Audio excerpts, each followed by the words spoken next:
This is Art Television.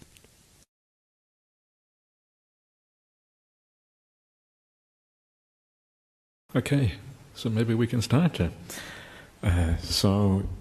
Tonight I have been asked, somebody asked me to ask about a particular topic, and they asked whether I can talk about the Buddha's advice to lay Buddhists. What kind of advice the Buddha would give to lay people. This question came from one of the members of the Buddhist Society who lives in India. And this is one of the kind of things I like about this Buddhist Society, is that we are so kind of everywhere. It's really nice. And you get a question from India, which is the homeland of Buddhism, right? And by the way, Venerable Nibbutto here is also from India originally, which I think is really nice. It kind of ties the Buddhist world together in a very beautiful way here. So he asked me to talk about the Buddha's advice to lay people. And of course, I'm very happy to talk about that. I love to talk about the word of the Buddha, because I think the word of the Buddha is so profound, it is so well spoken, it is in fact so simple, right? Sometimes people say, oh, I can't understand the suttas, they are too kind of profound or whatever. I prefer to listen to talks and, read the books of AJAHN so-and-so, Ayya so-and-so, Master so-and-so, Sayadaw so-and-so, and all these kind of things. But for me, the word of the Buddha is by far the most clear, the most consistent, the most coherent, the most easy to understand of any contemporary or the teacher. And that's why I find it so... that's one of the reasons, many other reasons as well, why I find it so inspiring to actually have a look at the word of the Buddha. So what is the Buddha's advice to lay Buddhists? And of course the first thing that we have to talk about is there really any distinction between what the Buddha talks about to lay people and what he talks to monastics? And if there is a distinction, what is that distinction in particular? And of course the reality is that the Buddha's teaching, which is an understanding of reality, the way things really are, how to find happiness in the world, how to overcome suffering, etc. The basic principles of that are exactly the same, whether you are a lay Buddhist or a monastic, right? Doesn't really make that much difference, because the world functions in a certain way. And if you are a person, you have a mind, you have your problems, you have your happinesses, then of course you have to operate in the same way, regardless whether you are a lay person or a monastic. So essentially it is the same teaching. But of course there is a distinction, and the reason that there is a distinction is because there is often a difference in commitment, right? Hopefully most monastics are more committed, the average monastic hopefully more committed than the average lay Buddhist. But that is really the only distinction. And because of that distinction, what you find in the suttas, in the word of the Buddha, is that the word of the Buddha tends to be, to lay people, a bit more on basic subjects, right? Not kind of the highest kind of insights very often, or the deepest kind of meditations, but often a bit more basic subjects. But occasionally you find that there is one, a certain layperson who has reached some very high meditation state or whatever, and then you actually find that even to lay people occasionally, you find that the most profound topics are actually taught. If there are someone who is very committed, someone who is about to die, someone who is ready to see something profound on the Buddhist path. So it's all there in both camps. It's just a matter of degree, right? So when you talk to lay people or monastics, it's very, in a large sense, to a large extent, very much the same thing here. But of course, because sometimes lay people have kind of more lay people concerns, right? Sometimes the teachings, even in the suttas, are really kind of down to earth to some lay people. And one example of this, of a really down to earth teaching here, this is when King Pasenadi goes to visit the Buddha. King Pasenadi, he was a king of one of the largest kingdoms in India at the time, called the Kosalan kingdom, a very large kingdom in the north of India, perhaps roughly, it's very hard to say exactly how large it was, but maybe roughly the size of Thailand or something like that. So it's quite a large country, right? Especially at the time when they didn't have any cars or any planes to kind of hold it together. It is quite large for those times. So he was the king of this country, and he was a very staunch disciple of the Buddha, and he would regularly go to the Buddha to ask the Buddha various kinds of questions, right? And some of these questions are really sweet questions. That's why I want to talk about this, because he was kind of concerned with sometimes with very worldly, ordinary things. And so on one occasion, he comes to the Buddha, and he's kind of huffing and puffing away. He just had a meal, and he's putting on weight, right? And then the Buddha gives him a teaching on how to lose weight. And this is actually in the sutta. This is one of the teachings the Buddha gave to one of the people. Well, it's so down to earth, right? It's just some kind of straight down the line for that many people wish they had that kind of teaching. And what I like about this is that one of the problems sometimes with Buddhism is that sometimes we tend to kind of elevate the Buddha in the wrong way. We regard the Buddha as some kind of somebody who is sort of beyond humanity and is outside ordinary understanding of what human beings are here. He's kind of outside of the he's kind of almost like a god in a sense, or he is the Dhamma principle, which is beyond human beings, all these kind of things. But the more you read the suttas, the more you understand that the Buddha has all these very human qualities, right? And this is so interesting. Not only does he have human qualities, but the way that he interacts with people is exactly the way that you would expect an ordinary person to interact with somebody else. This is how you lose weight, right? Oh, thank you, Master. It's a wonderful thing. You gave me this profound instruction on how to lose weight. I'm so happy about that. What a wonderful thing that is. So there's all these ordinary teachings that come into this, and it humanizes the Buddha. It shows us that the Buddha really is one of us. He's a human being. He's not something entirely different. And this is important. I mean, of course, it is crucial to respect the Buddha. It's crucial to understand that he had understood something that the vast majority of people do not understand. Especially, he understands the distinction between true happiness and true suffering in life. This is what the Buddha understands. It is the thing that everybody is looking for. So he has really found the answer to the meaning of life. And this is what I find is just so powerful about the Buddha. Right? So this is on the one hand, this is what makes him so powerful. And on the other hand, he is a human being, just like the rest of us. You read in the suttas, it talks about his defilements that he had before his awakening, right? He talks about ill will, he talks about sensual desire, he talks about having wrong view, right? Looking at the world in the wrong way. He talks about all of these ordinary things. He talks about his body getting old and out of shape and falling apart. He talks about having backaches, right, when he gets old, and all of these kind of things. So these are the things that humanizes the Buddha, and it shows us that the Buddha basically is just a human being, but a human being who took the human potential to its highest, or took the human state to its highest potential. That's what it is. So when we respect the Buddha, it's important to respect him in a sense, in the right way. Yes, we can put the Buddha on a bit of a pedestal, like this pedestal behind here, and that's fine. We should do that, because he really is the supreme teacher of what everybody wants to know. But we should not put him on the wrong kind of pedestal. So what was that teaching that the Buddha gave on how to overcome weight, or kind of lose weight? Are you interested in that? Is that a good, interesting teaching? Is that what you came here for tonight? Probably not.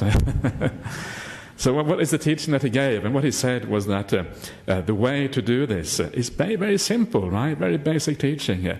You are ever mindful, and when you are ever mindful, you realize moderation in food.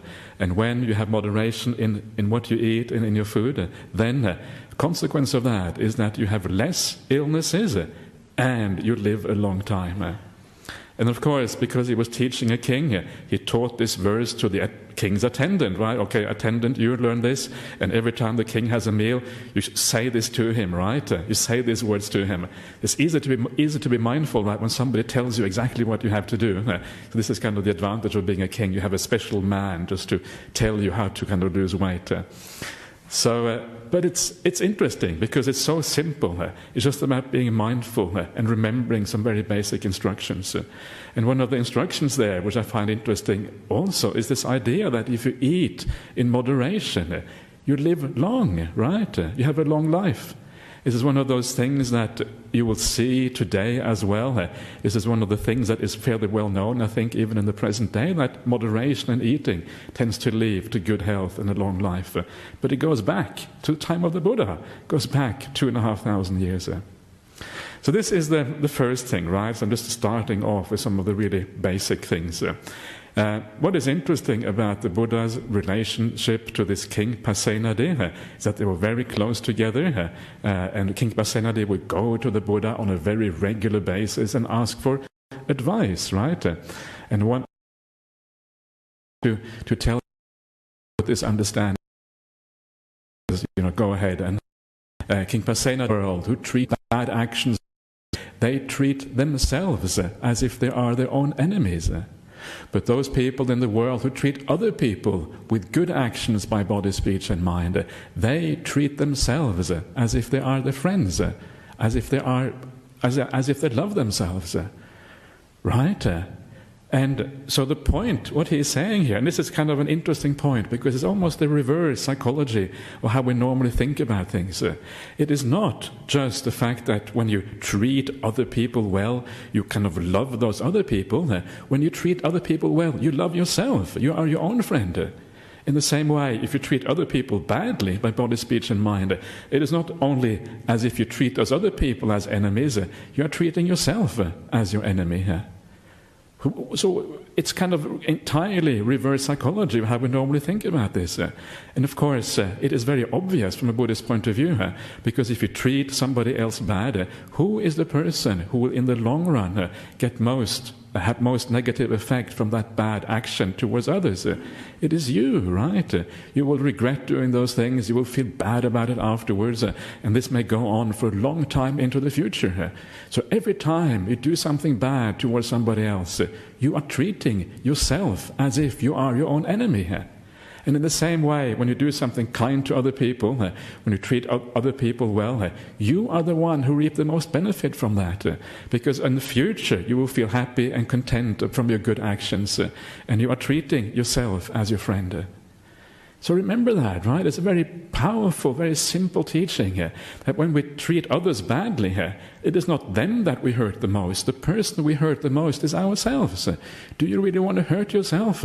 Do you want to be your own friend? Do you want to love yourself? Do you want to have a good relationship to yourself?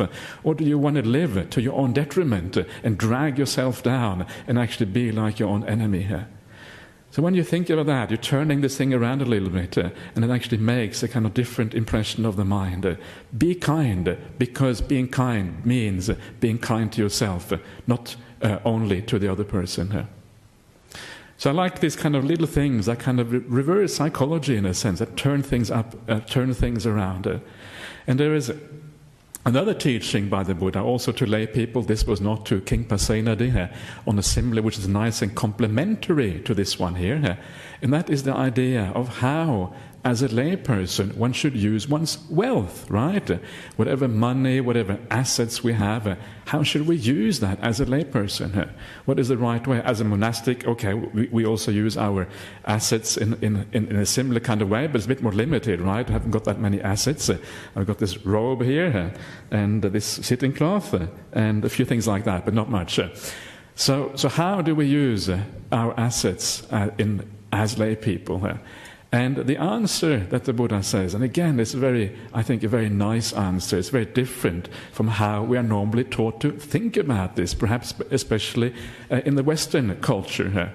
And the Buddha says, the first thing you do with your assets, you have probably worked hard, most people work hard in this life, right? And you build up a certain amount of money and assets in your own life. And then, how do we spend that?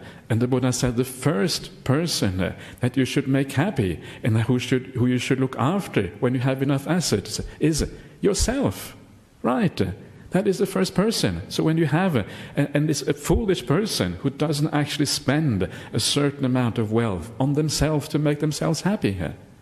And then, once you have made yourself happy and pleased, then of course you should make your parents happy and pleased, your wife or husband and children, your other family members, and of course also those people who are, in a sense, maybe employees in your families, right? In those days they had kind of extended families with lots of employees in the family, people who were, servants and workers and all these kind of things. So that is how you use your money. First yourself, and then going down, gradually down, to those people who are closest to you. And then the last place where you use money, according to the ancient suttas, is for charity. So once everybody has kind of, everybody is reasonably happy, you also use a certain amount to charity. In those days, that usually meant giving to ascetics, people who lived the ascetic life. That's usually what it meant in those days. So it's beautiful, because it is, when you think about it, it's actually quite logical, right? We are closest to ourselves. If we really love ourselves and look after ourselves, of course, we should look after ourselves also in a way we use our own money and use our own wealth. Then those people who we also love and who are close to us, our family members or whatever, we look after them. And in this way, you go down the line to all the people who mean something in your life. And eventually, you look after other people as well. It's a beautiful way of thinking about life. But of course, it needs to be a balance between these things, right? You don't use everything on yourself. You find this nice balance in how these things are done.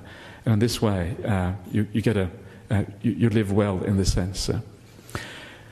So that is just some basic things on how to create happiness for yourself, etc., and how to think about ideas such as morality and things. Now there's another time, I'm going to come back to this King Pasenadi again, because there is a whole chapter of suttas, of discourses, where King Pasenadi is talking to the Buddhas, about 25 little discourses. And if you ever want to check it out, it's in a collection called the Connected Discourses of the Buddha, and you find all these conversations between the Buddha and King Pasenadi.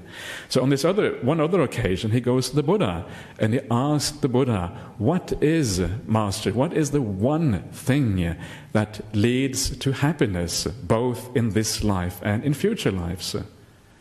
Right? If there's one thing you want to single out as the most important thing that leads to both happiness in this life and in future lives, what is that?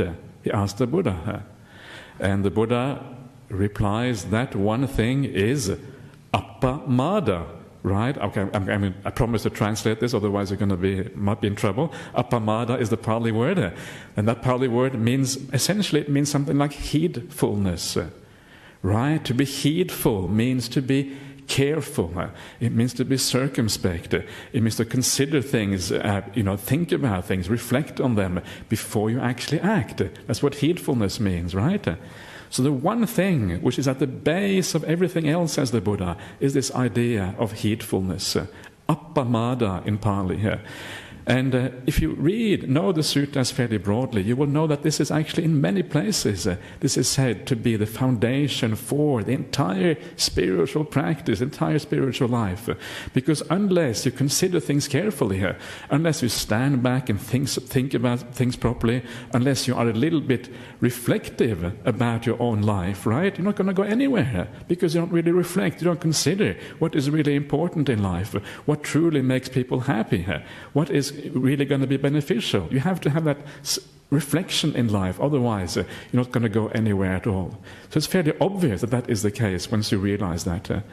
So what are in particular the things that we are supposed to be appamada or heedful about? And this then comes to the other thing, which is, I think, a very important teaching to the Buddha, to lay people, to lay Buddhists generally. And there's two things that the Buddha emphasizes usually in the suttas to the lay people. And one is generosity, and the other one is morality. Right? And sometimes when you say to people, oh, this is what the Buddha emphasizes for the lay people, and people say, oh, we feel a bit shortchanged. We want to hear the higher teachings as well. We don't want to hear about generosity and morality and all these things. But I think this is really underestimating the power of these very these more basic factors on the path. The power in terms of their scope, their width, in terms of their profundity, right? Once you understand the scope and the width of things like generosity and morality here, then you start to practice these in a slightly different way from what you're used to here. So these things are actually very important. They're not kind of basic things that you kind of get out of the way and then you move on to the higher things in Buddhism. These are actually fundamental things. So take something like generosity, right? What does it actually mean? And first thing I should say is that these things are not just for lay people. It's not as if, the lay people are kind of really generous and the monastic community is really selfish or anything like that. That's not really the idea. These things are universal qualities that everybody needs to practice, whether you are a monastic or a lay person.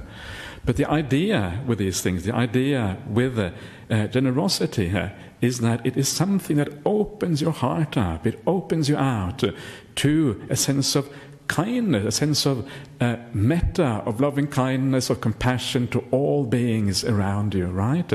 If you are generous, it takes a certain perception of others, it takes a certain willingness to share what you have with other people, and that kind of opens you up in a very beautiful way.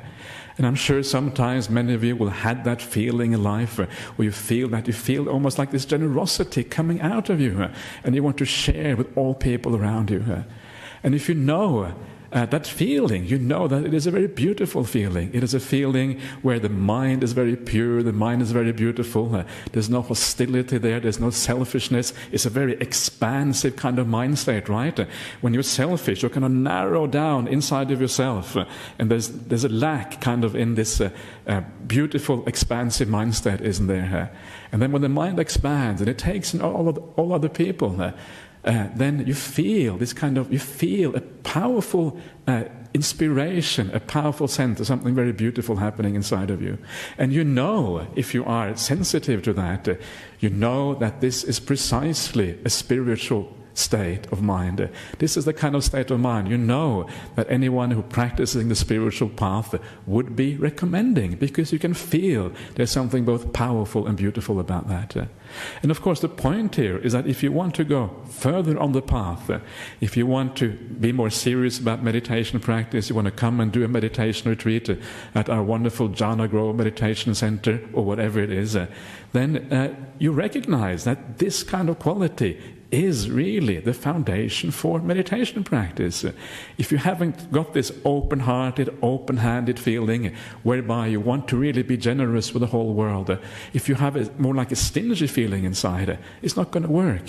But the more open-hearted you are, the more open-handed you are, the more willing you are to share and give to all beings around you, that is the kind of mind state that makes meditation possible.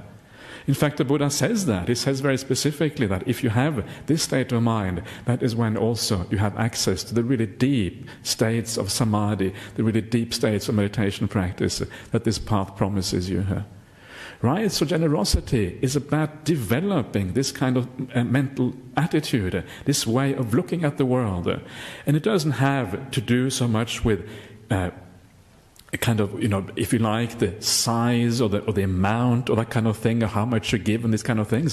What it has to do with is a general state of mind that you carry with you in ordinary life. The state of mind where you always have this feeling of kind of being willing to share and give something to others or the world around you. It's a general state of mind. So it's more about how often we are generous, right, than about how much necessarily we do. This is, I think, an very important aspect of this thing we call generosity here. So that is the generosity side. And this is a very important teaching that the Buddha always teaches to lay people, and he also teaches it to monastics as well here.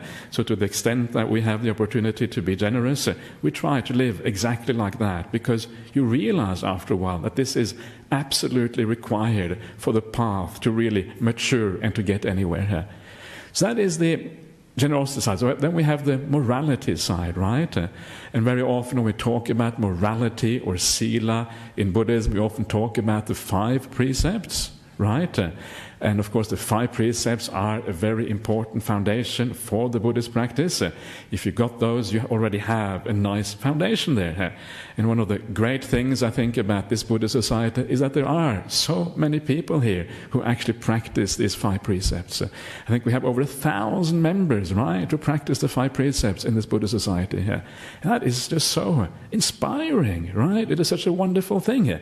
I told, there's a story which Ajahn Brahm always tells, well, not always, but he tells it sometimes. I can't remember when he told it last, but there's a story from Thailand, and this is when he was in his monastery, Ajahn Chah was Ajahn Brahm's teacher. As I'm sure all of you will realize by now, Ajahn Chah was one of the most famous monks in Thailand in the 20th century. I think at his funeral they had something like 500,000 people show up, right, at his funeral. Absolutely massive. I hate to kind of think about Ajahn Brahm's funeral. It's probably going to be something similar. 500,000 people coming, right?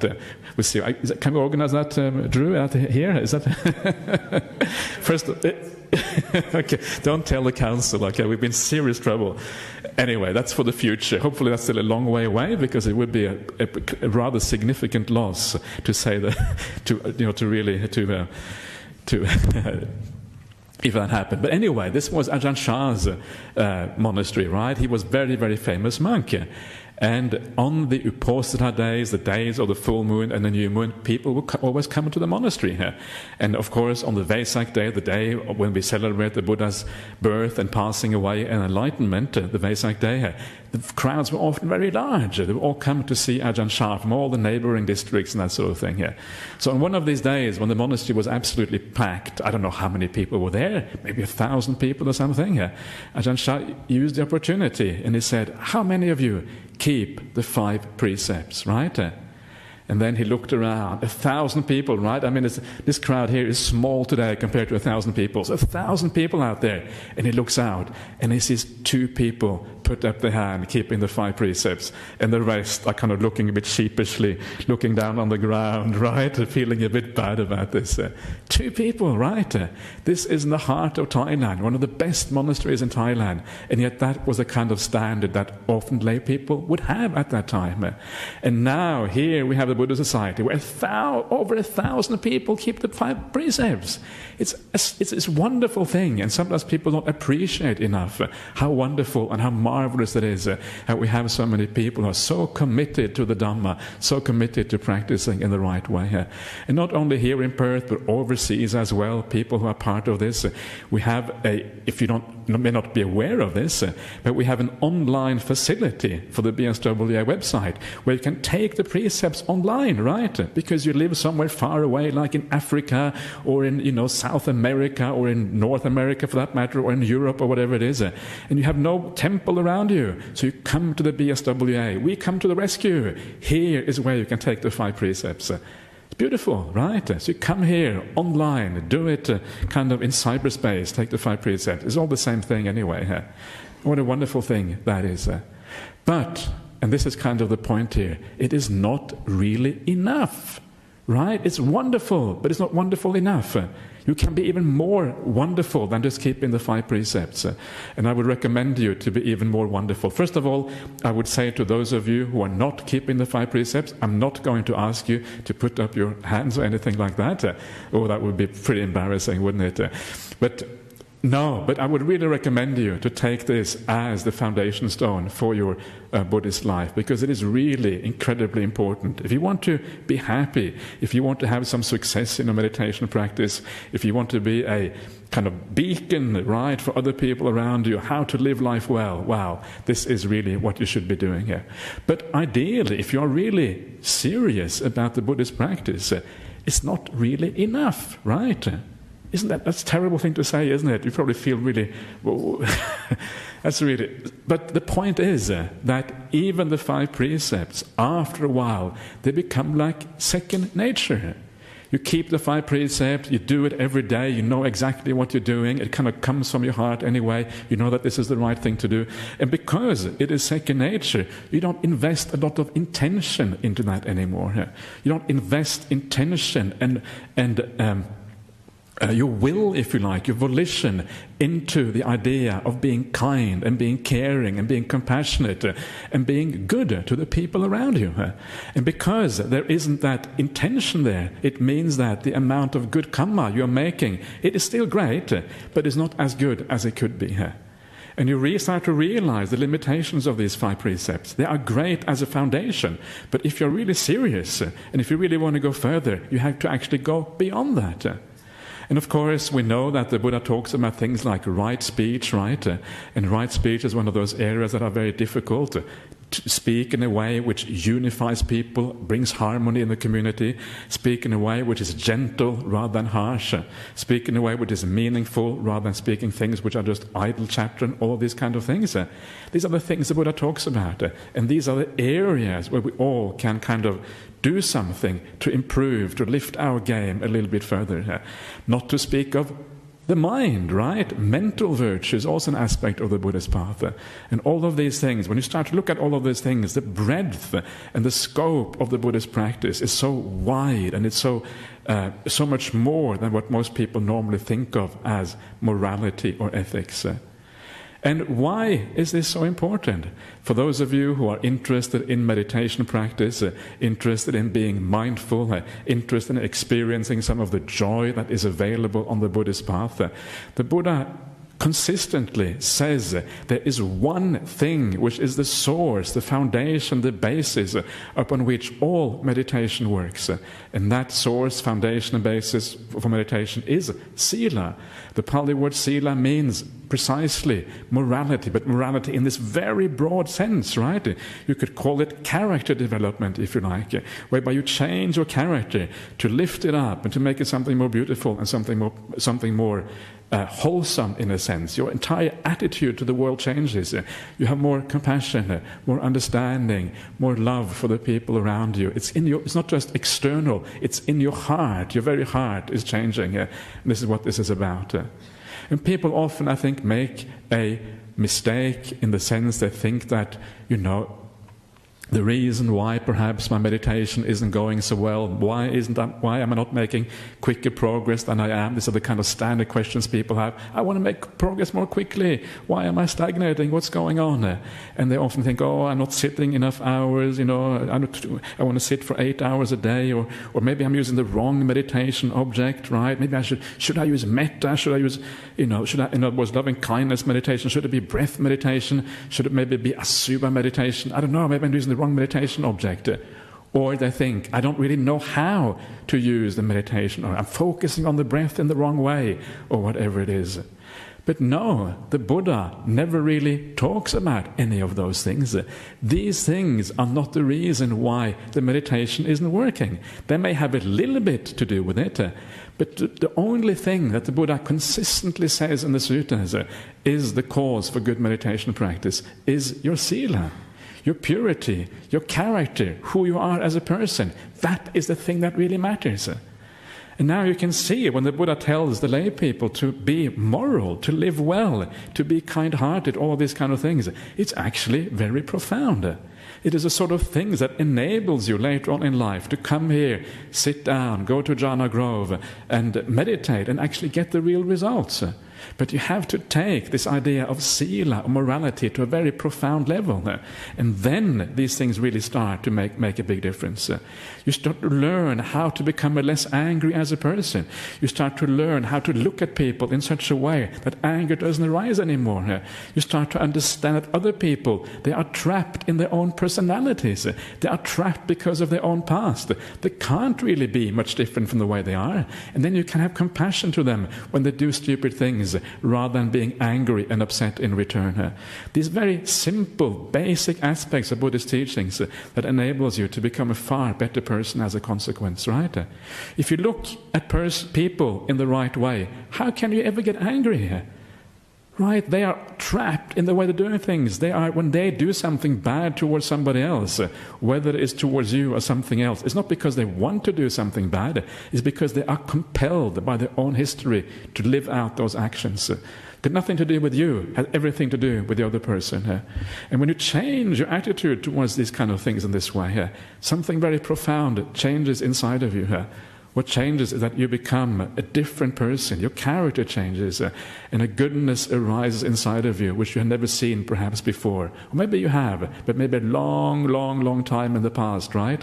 A past that you can't even recall. So this is the idea of Buddhist morality, and this is why I think the Buddha emphasized this, not only for lay people, but of course for monastics as well, because this is such an important foundation for everything in Buddhism. Without that, there is really no going forward. So remember that, right? And when you remember that, whoa, it gives such a wonderful and powerful boost. So, apamada, right? Being heedful is the foundation, the one thing that we all should do on this Buddhist path. Have to be heedful at the very base of the Buddhist path. From that heedfulness comes a morality and generosity, because we understand the power of these things. But how can we be heedful? This is the other interesting question, right? It's easy to say, be heedful, but sometimes we just forget. Sometimes we haven't got the mindfulness. Sometimes we just don't know what's happening around us. We're kind of walking around in the fog of life, thinking about things, and suddenly something comes in from left field, right? And bang, it hits you, and then you react to it because you don't actually have the mindfulness to do that. So how can we establish that heedfulness in our lives? How can we be careful and make these things work for us in the right way? That's pretty important, isn't it? It's really fundamental. And what the Buddha says is that, again, and this is advice to lay people, right? It's advice to monastics as well, but it's also to lay people, that the way to do that, the way to remain heedful, is to make sure that we all have enough spiritual input in our lives. That we listen to spiritual teachings, that we listen to the monastic, you listen to the Buddha, you understand the word of the Buddha and all these kind of things. And if you have enough spiritual input, that will always remind you of what you have to do. It's so easy to forget, right? Is it easy enough to forget in the monastery, where you are surrounded by other people who are like-minded all the time, let alone how easy it is to forget in lay life because of all the business and all the stuff that goes on. I've been there, it was a long time ago now, but I have been there, and I know what it's like. I know what it's like even now sometimes. So because of that, we need that continuous spiritual input, that input which reminds us of what actually is important in life, reminds us of our priorities, how we should be living our life, etc. So, and the Buddha compares this, a very beautiful simile in the sutras that I think I spoke here a few weeks ago as well. And he compares this to rain falling on the mountaintop. Right? What happens when the rain falls on the mountaintop? If it keeps on falling, and falling and falling and falling, then the rain forms into little streams. Right? Those little streams then merge and go into larger streams. Those larger streams then go into the little lakes. The little lakes overflow, go into the larger lakes. The larger lakes eventually overflow, go into the big rivers. The big rivers eventually become, big and large, and they go into the ocean. And then gradually they fill up the great ocean. So if it keeps on raining on that mountaintop, right? Keeps on raining and raining and raining, it eventually ends up filling up the great ocean itself. But the rain has to continue. It has to keep on raining. And when that rain keeps on going, then eventually it happens. In the same way, you have to continue to get that input in your life all the time. That reminder of what is important in life, on how to live. And when you keep on getting that reminder, it is as if it is raining on that mountaintop. And eventually the great ocean itself fills up. What does it mean that the great ocean fills up? Well, eventually what it means is that eventually, of course, the idea is to reach the Buddhist idea of awakening itself. So one day, if you keep on raining, right, and all you have to do is to listen to good teachings, listen to the real Dhamma, understand what the Buddha was on about. And as you do that, you inexorably moving towards awakening, whether you want to or not, right? There's no stopping you anymore.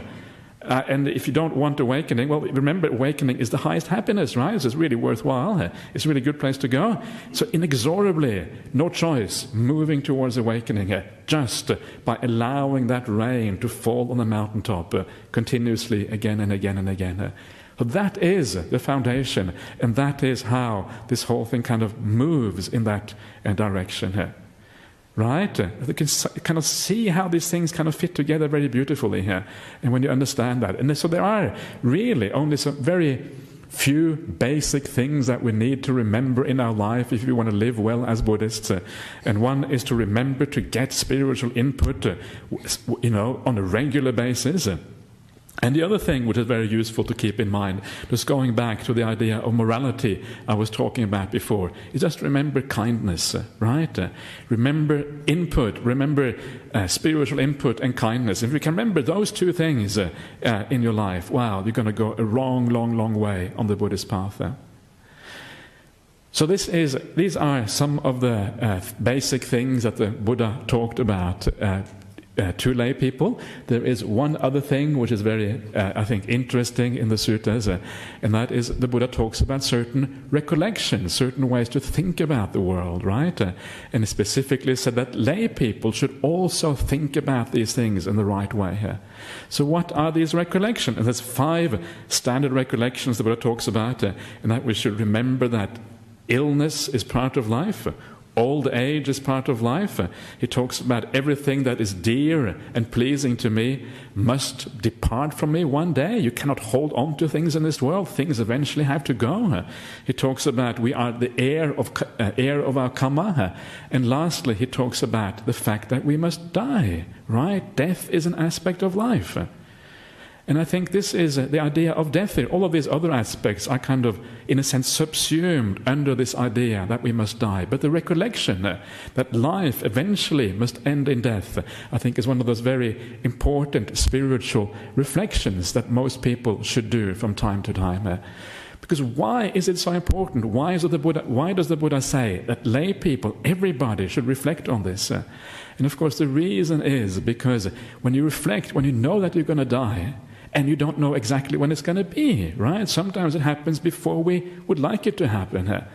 When we remember that, what it means is that we start to prioritize different in life. When we remember that we're going to die, remember that there is a bigger picture at stake. There is a larger thing going on. It is not just this narrow little existence that we have here. There's a much bigger picture that we have to look at. And this is explained in a very beautiful way elsewhere in the suttas. Actually, before I even go there, I will just there's another nice little simile about the kind of the nature of death that I remember when I started reading the word of the Buddha. It really struck me as very powerful. And this also is about a conversation between King Pasenadi and the Buddha. And King Pasenadi again comes to the Buddha, and King Pasenadi complains, all these ministers and all these kind of foolish people, I've had enough of all that stuff. And then the Buddha says to him, well, great king, he was called Maharaja, great king, is that what that word means? Well, great king, if a man came to you from the south and said, a mountain is coming this way, a mountain is walking this way, crushing all living beings in its path, what would you do? If another man is coming from the east, walking towards you, crushing all living beings in its path, what would you do?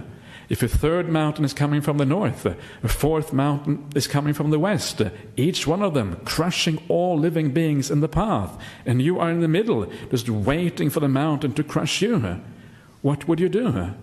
And of course, the king answers, well, if that was the case, I would just kind of get on with my practice and do what is good and do what is wholesome. What else can you do when death is so inevitable? And of course, then the Buddha says, I inform you, I announce to you, death is coming right now, moving in on you, and before you know it, your life will be over. What will you do? Of course, what can you do except for living wisely and to do what is good and avoid what is bad? Right? And this is kind of, and I remember reading that, when I first read that, I thought, this is really powerful simile for death in our life, how important it is and how central, when you think about it in the right way, how it changes your attitude about things. And one of the other similes that the Buddha is using to kind of drive home this point is a simile. He says that life is a bit like all the sensual, all the objects, all the things that we accumulate in life. Although those things are like borrowed goods. Everything in life is like borrowed goods. Right? if you borrow something from somebody else, you don't attach too much it, because if you attach too much to that thing, then when you give it up again, it's going to be very painful for you, right? So when you borrow somebody, okay, you're borrowing something for maybe a few days or a week or a month or whatever, maybe you're renting an apartment, you don't invest so much into that apartment because you know you're going to have to give it up very soon. But the Buddha says everything in life is like that. Everything in life is like borrowed goods. Why? Because eventually you're going to have to die. And when you die, you're going to have to give it all up again.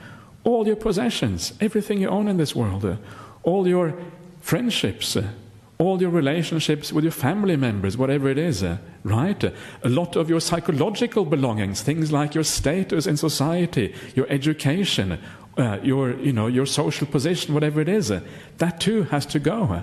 And of course, finally, your own physical body has to go as well. All of that stuff is really just borrowed goods. It belongs to this world, does not belong to the next world. When you come to the boundary between this life and the next life, you're going to have to give it all up. And what are you left with? At that point, you're left with only one thing, and that is your mind.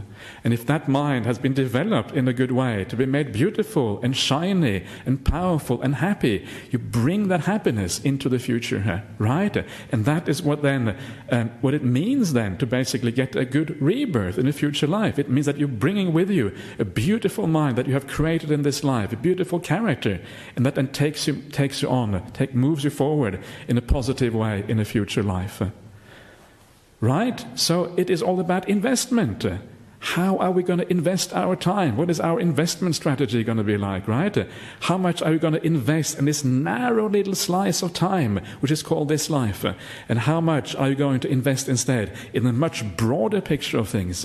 The great expanse, right, of life, moving on from this life, moving on into the future, into a renewed existence, and possibly going on like that for a very long time.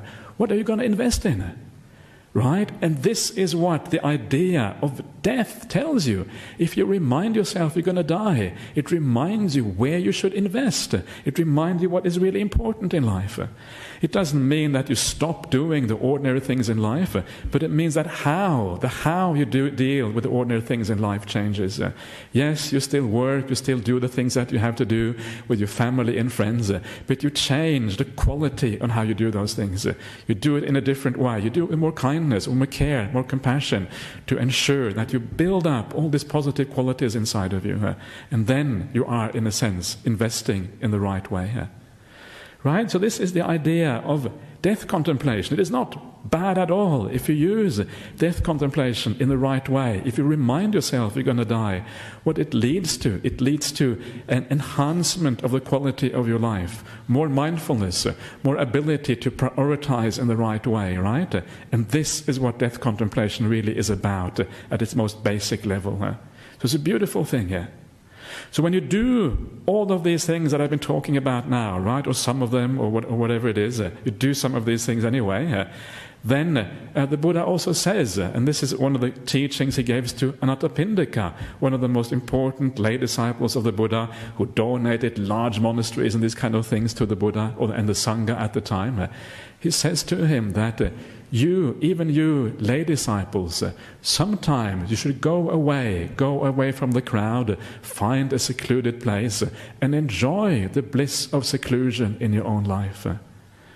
Right? What he's saying there is that you should not be satisfied with just being moral, not be satisfied with just living a life of generosity and kindness. Sometimes you should take time out and you should go to places like Jhana Grove. He doesn't actually mention Jhana Grove in the suttas, but he probably would have if he had known about it.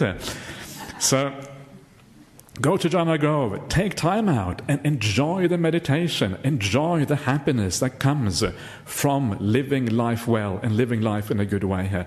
Because this is the fruit, right? One of the benefits of living life well. So please do that. And one of the beautiful things that you find out when you go on a meditation retreat, right? You find out a number of things. First of all, you find out that meditation sometimes works, sometimes it doesn't work, sometimes you're frustrated, sometimes you're not, all these kind of things, of course.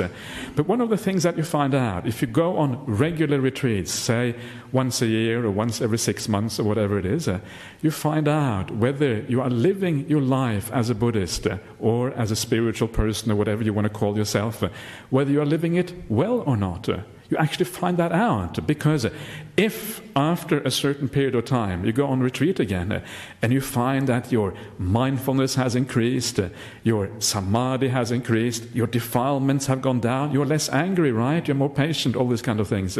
You have a more kind heart, you have more compassion for the people around you.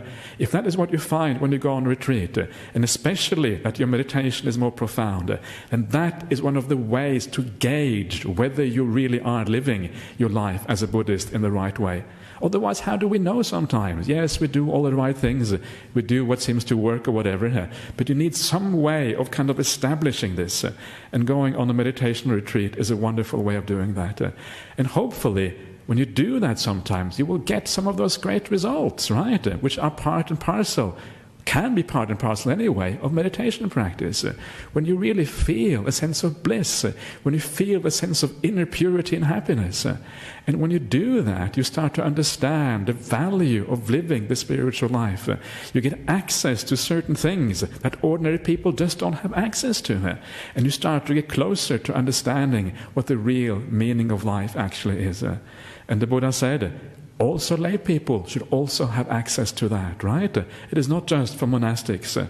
So if you live life well, you too can go there. And what a wonderful thing that is if that happens.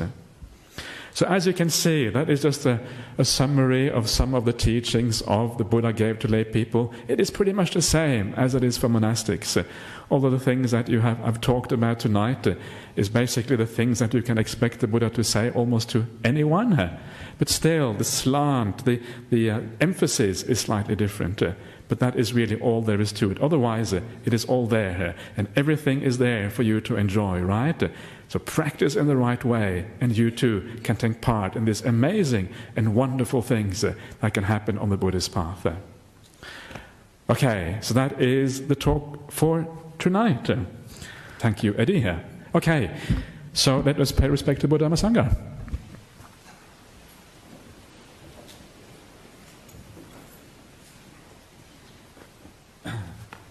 Arahang Sama Sambuddho Bhagava Buddhang Bhagavantang Abhivademi Svakato Bhagavata Dhammo Dhammang Namasami Supatipanno Bhagavato Savaka Sangho Sanghang Namami.